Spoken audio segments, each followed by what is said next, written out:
Muy buenas tardes a todos. Hoy continuaremos con lo que es la segunda parte de nuestro video diario, en el cual hoy hablaremos de distintos temas en los que se fueron refiriendo o en los que quedaron como que inconclusos en la sesión anterior, ya retomando nuevas alternativas como lo que son la probabilidad estratificada, en el cual se menciona que en la probabilidad estratificada pues se usa en los estudios cuantitativos, como también se pueden usar en los estudios cualitativos de menor manera, pero siempre incluyendo la base de lo que es el estudio. Entonces, en esa parte de lo que se puede ver en la probabilidad estratificada o estudios estratificados, podemos ver que vienen varios cambios, podríamos decirle singularmente,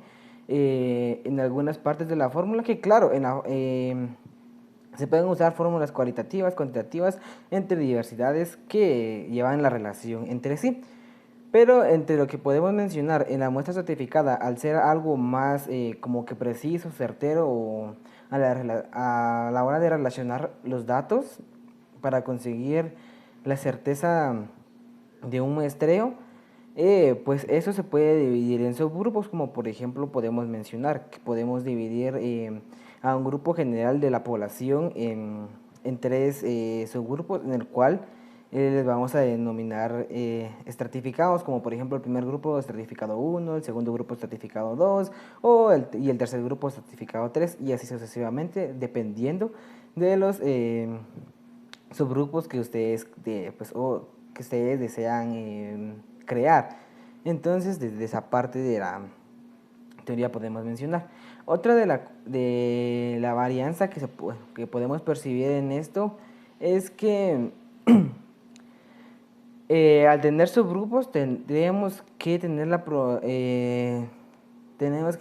que sacar, o tendríamos que sacar una pequeña muestra de cada uno de los subgrupos. Por ejemplo, si nuestra población a estudiar es de 100, vamos a dividirlo por subgrupos certificados, en el cual van a ser, por ejemplo, unas cantidades de 10, 20 y 70. Haciendo la sumatoria nos tira una cantidad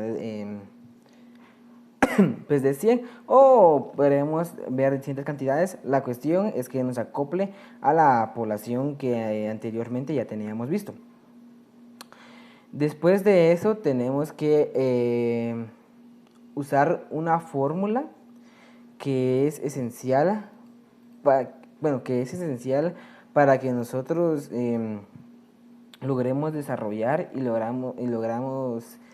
estratificar bien las cantidades de los grupos,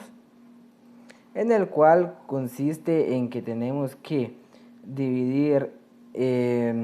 la muestra que anteriormente sacamos con el muestreo probabilístico simple que habíamos sacado anteriormente, lo dividimos dentro de la población completa que tenemos en su momento, o la muestra que tenemos a su momento.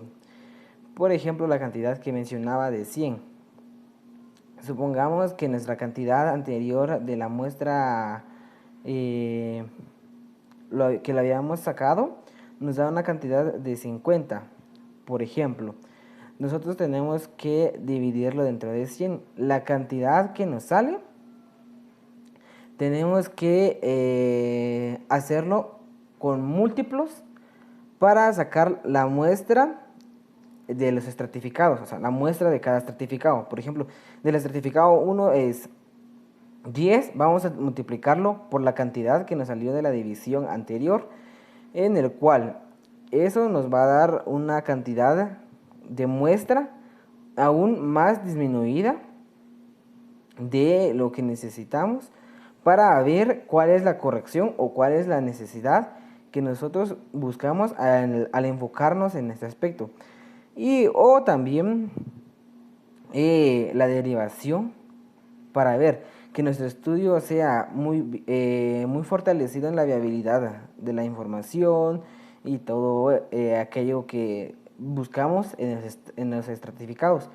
ya que, como por ejemplo podemos decir que en el estratificado 1 buscamos la clasificación de las personas de color. En la parte del estratificado 2, las personas de tez clara. En el estratificado 3 podríamos colocar las personas blancas. Entonces, después de esos derivados, vamos a hacer como que el estratificado. Dentro de ello, al sacar la muestra y en sus derivaciones,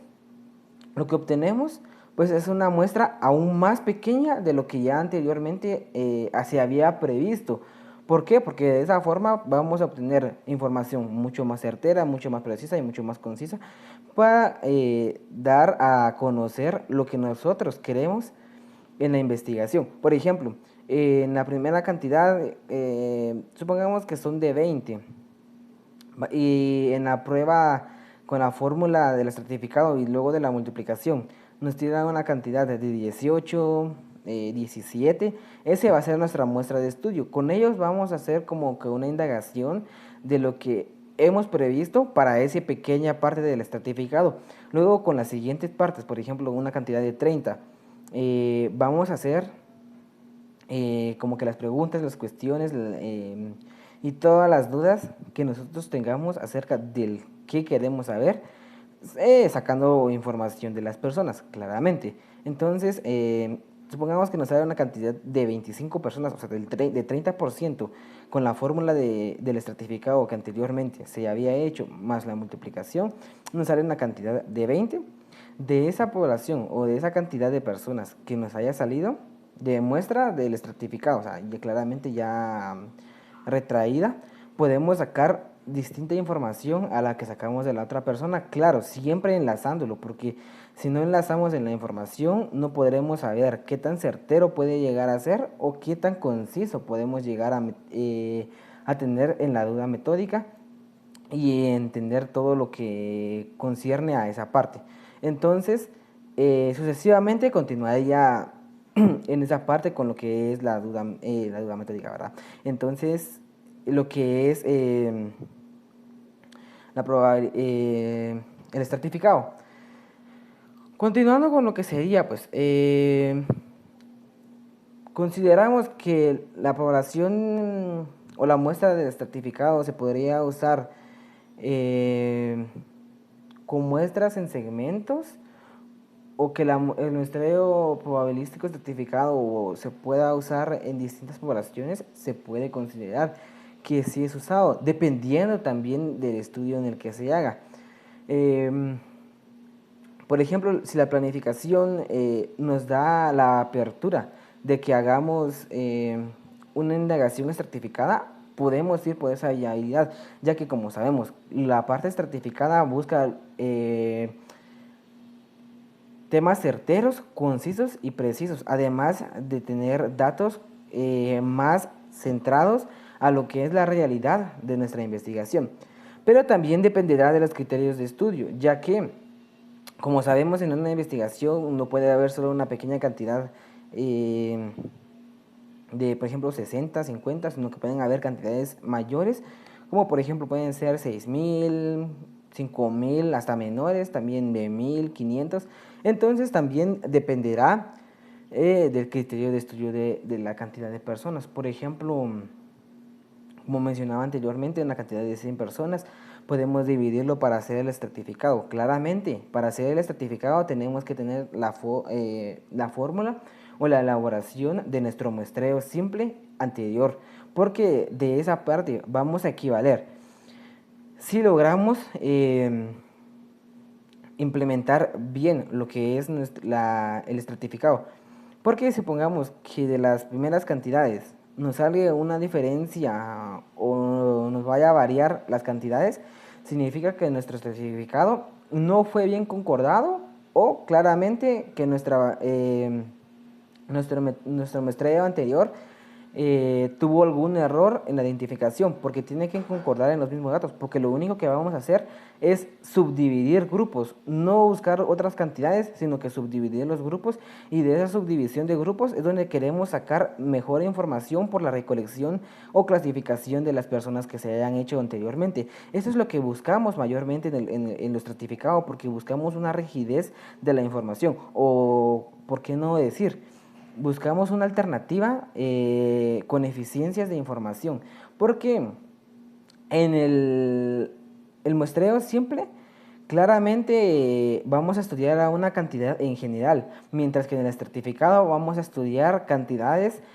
por subgrupos, o sea, por pequeñas cantidades. La misma cantidad de muestreo, pero la diferencia es de que lo vamos a dividir en pequeñas cantidades, que claramente cada subgrupo nos va a dar distintas variabilidades y distintas respuestas con distintas formas de expresión en lo que nosotros requerimos para hacer nuestra investigación. Es por eso que en el estratificado cambia en la forma de descripción, cambia en todo cómo es como la recolección de los datos de la información de la población. Por ejemplo, en la división de los subgrupos va cambiando su derivación, porque ya no vamos a buscarlo de una forma general, sino que vamos a dividirlo en pequeñas cantidades. Claro, tendríamos que tener marcos de referencia también para buscar en los elementos de la población. O sea, por ejemplo, enumerar las muestras, dividir las cantidades de la muestra, además de saber en qué clasificación queremos mantenerlo. Por ejemplo, podemos clasificarlo por edades, o podemos clasificarlo por roles, podemos clasificarlo por niveles académicos. Entonces, eso es lo que buscamos en el nivel estratificado, y tenemos que tener la claridad de que en el nivel estratificado va a tener cambios significativos en la forma, por decirlo, de ver la experiencia, o sea, de ver todo lo que se fomenta, va a ser distintivo, pero claro, con la misma cantidad de población, porque eso sí no puede cambiar. Como mencioné anteriormente, si la muestra anteriormente con un examen de muestreo simple nos tiene una cantidad de 300 personas como muestreo, en el estratificado, luego de hacer la división de estratificaciones, de dividir los subgrupos, de utilizar la fórmula, de multiplicarlo, nos tiene que salir al sumar la misma cantidad que nos salió anteriormente en el muestreo simple, porque de esa manera sabremos que es conciso nuestro interés y que es relevante hacia la información que queremos dar, porque de lo contrario es como decir que en esta parte buscamos menos población por ser más conjugada, o buscamos más población por ser menos conjugada. No, en esta parte es incorrecto, por ejemplo, decir eso, porque tendríamos que tener la misma cantidad de estudios y no derivarlas a más ni a mucho menores. Eso es lo que se consideraría en la parte del estratificado, además de ver los cálculos de tamaños en las personas, porque o sea, claramente vamos a escogerlo al beneficio mutuo. Por ejemplo, buscamos a las personas de edades avanzadas, y luego vamos a clasificar las edades avanzadas para saber, por ejemplo, qué persona tiene mejor la conciencia o mejor los movimientos físicos y corporales. Podríamos usar esa parte del estratificado por edades, por ejemplo, de 50 a 60, de 60 a 70, de 80 a 90, o bien podemos utilizar cantidades menores, por ejemplo, de 20 a 30, de 40 a 50, o de 25 a 35, pongámoslo así. Vamos a dividirlo y de ello vamos a estudiar lo que es nuestra conveniencia. Claramente, esto tenemos que tener antecedentes en los que nos van a reformular cómo es que anteriormente investigaciones hayan sido similares a las nuestras y cómo es que también ellos en el estratificado lo hayan podido conjugar, podríamos decirlo de esa manera. Entonces, el estratificado consiste en derivar para obtener informaciones más sueltas a la realidad de una cantidad subgrupal. Entonces, hasta ese punto es donde podemos ver cuál es la verdadera realidad eh, de la clasificación que hemos obtenido, porque de esas cantidades son las que vamos a obtener para empezar a estudiar. Entonces, eso sería por el día de hoy y en la próxima sesión compartiremos más de esta parte interesante.